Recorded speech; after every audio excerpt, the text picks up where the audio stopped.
Remember that old video that Alpha had made called Tracer is Cute?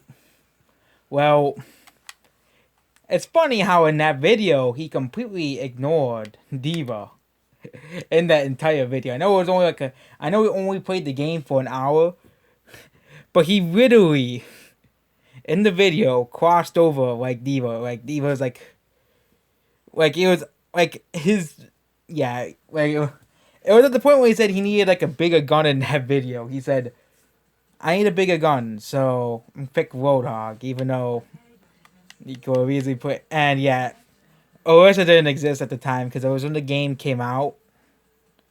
So yeah, it was Reinhardt, and then yeah, it was really yeah. The character pick was really on d.va, for and yeah. But I'm actually titled this video d.va is cute because okay, I'm trying to get the camera correct. Okay, this is the best I can do.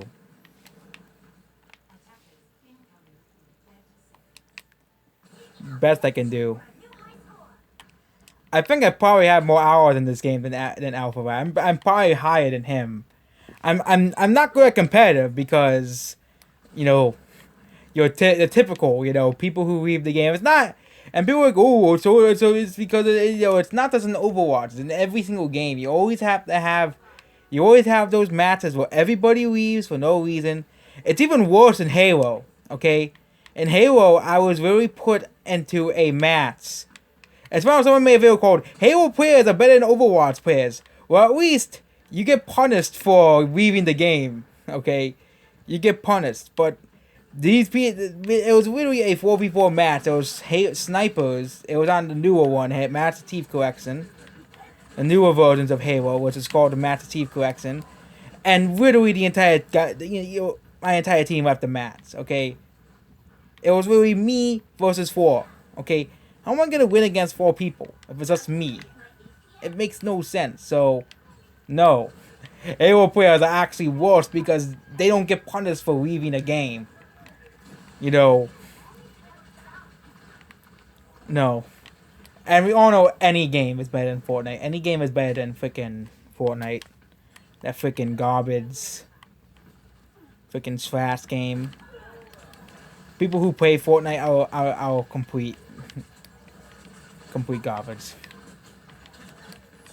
There's no form of lower. It's just you have normal games and then you have Fortnite players. Yeah, Fortnite and Roblox players. They're like at a lower level of gaming than everybody else. Roblox and Fortnite players. They're like lower level beings. I actually did play Cyberpunk. If someone ever wanted to ask that, Cyberpunk is completely broken. It still is. There's missing textures. It says in the game. The literal there is like little no there was like there's like literal things parts of the map won't load. So when I was like driving the car in the game, the car literally crashed into an object and it said your car was taking damage, but I couldn't do anything because the map didn't load correctly. So of course I got put it down. People on my other channels, that's Ike Reviews. I really looked over some of the reviews and people were saying how glitzy and buggy Overwatch is. Bits, you have not played a fucking glitzy and buggy game, in your life. Okay? Halo the Master Chief Collection has more glitches and bugs than Overwatch. Okay? You know, in the Master Chief Collection, when you put too many items on Forge World, when you use the entire budget for Forge World and put everything on Forge World, you basically, it takes like 2 minutes to load a freaking Forge World map with a lot of things on it to play. It takes freaking. That Orisa did nothing. I killed someone. I'm not the best at this game. I play video games casually. I don't play competitively. Okay. We also opened a Smash Bros like 10 years ago. Every time I play competitive, I seem to have bad luck. It's just how it is every single time. That's the reason I don't play competitive. I have bad luck every single time. But yeah, those people complain about Overwatch having too many glitches. They have not played a freaking glitchy game in their life. Maybe you sort of bought Cyberpunk 2077 and you sort of changed you probably will change your mind about it. That's probably why the developers are copyright striking people when they talked about the game, because they knew the game was gonna flop. So they're like, we gotta do everything we can to protect people from, they say they use spoilers as a defense. They use spoilers as a defense to protect themselves. Saying, "Oh my God, we don't want people to be spoiled the game." We don't know the reason why, because there were literal full game spoilers months before the game came out. Oh, I'm dead. Oh yeah, I was screwed. But yeah, Cyberpunk, those literal full spoilers months before the game came out. I think there was a deeper reason why they were hiding it. They were hiding the fact that the game was unplayable at launch. That's what they were truly hiding from everybody. Okay, you know, same thing with The Last of Us Part 2. They just didn't want people to have the backlash. Same thing with Game Freak. They knew the backlash existed. They knew people didn't like the game, so they're going to copyright strike every single thing they see about any leaks and stuff. They always say it's a protection of spoilers. They always say it every single time, but it really isn't. They're just protecting the sales of the game. Because if people find out how garbage your game is, they're going to do everything in their power to protect,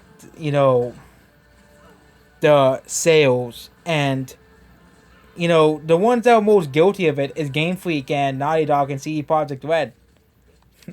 They'll do anything to protect the sales of the games. Sales. I still bought Cyberpunk so I can experience, all the glitches and bugs for myself. The game is still buggy and glitchy, okay? And everybody's saying, "Oh my God, it's just those reviews of Overwatch. Overwatch has too many bugs and too many glitches. Too many bugs and too many glitches." And it's like they haven't played any buggy, glitchy games, especially some really old games like Pokemon Red and Blue, and Mario 64. Mario 64 is like it has a lot of glitches and bugs in the game.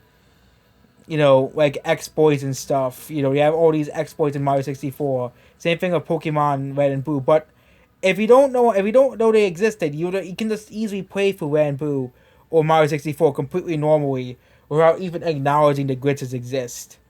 Essentially, of course, every time, freaking people leaving the game. But yeah, Alpharad, it took him weeks to realize that d.va even existed. You were saying how cute Tracer was. That's because that's because the character's on the cover doesn't mean they're the best character in the game. Oh, I destroyed the balloons. No one is here, so what is the point? I popped the balloons.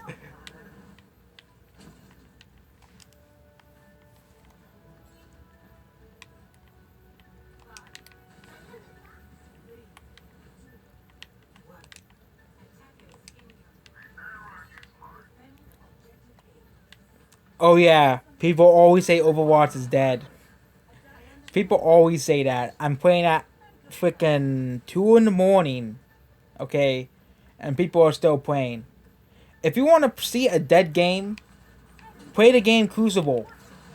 Crucible had the same amount of players as an entire Overwatch match. Actually, I think it's even less. An entire game has less players, has the same amount of players in the entire match of Overwatch. I'm gonna guess like the Overwatch player base, like the concurrent player base is like 50,000 to 70,000 players.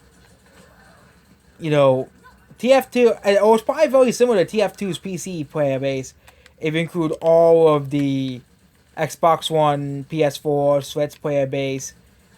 Is it on Stadia? I actually don't know if Overwatch is on Stadia. But if a Stadia player base, how minuscule it is, probably like the 2 people who play it on Stadia, because Stadia completely sucks. It's complete garbage, trash. I don't think it is on Stadia, but I think they even said like 10 million people play Overwatch monthly. So it's probably even much bigger than my lowball estimates, which is around 90,000 to 50,000 players concurrently on all platforms combined. If Wizards' numbers were correct, there would be around like 100,000 to 200 players, 1,000 players across all platforms concurrently. Of course, it will peak during the day around higher, but I think currently right now it's like 50,000 to 90,000 players concurrently.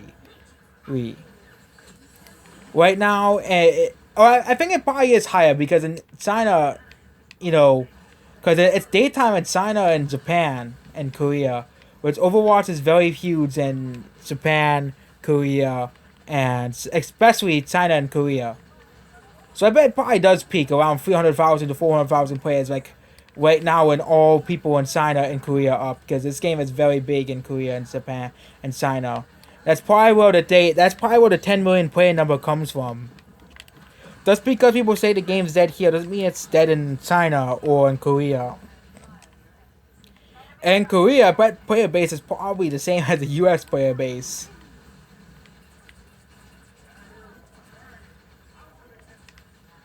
I bet right now it's probably like 1,000, 2,000 players because everybody's like sleeping now. It's nighttime, 2 in the morning.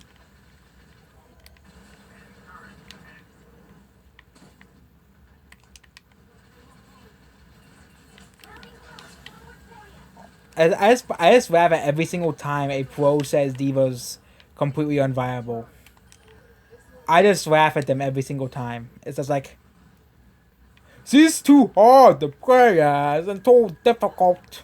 Well, she's not she's not too hard or too difficult to play as. You just don't know how to play as her.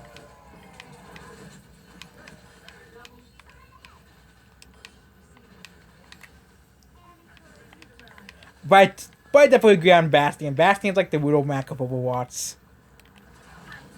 Complete joke of a character.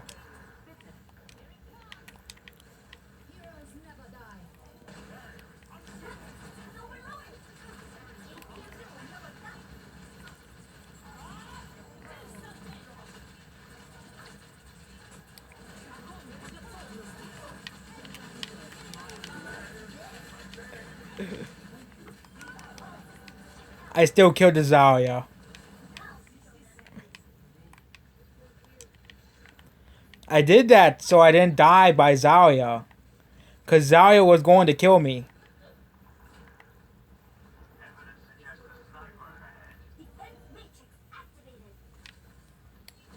There's more things you can do. You use a D.va bomb than Dust. Oh, I'm gonna get 6 kills. At the end of the game, if the enemy team is trying their desperate last push, just use a D.va bomb and they'll all run away and you win. It works a lot of times. They're coming this way. Lucio.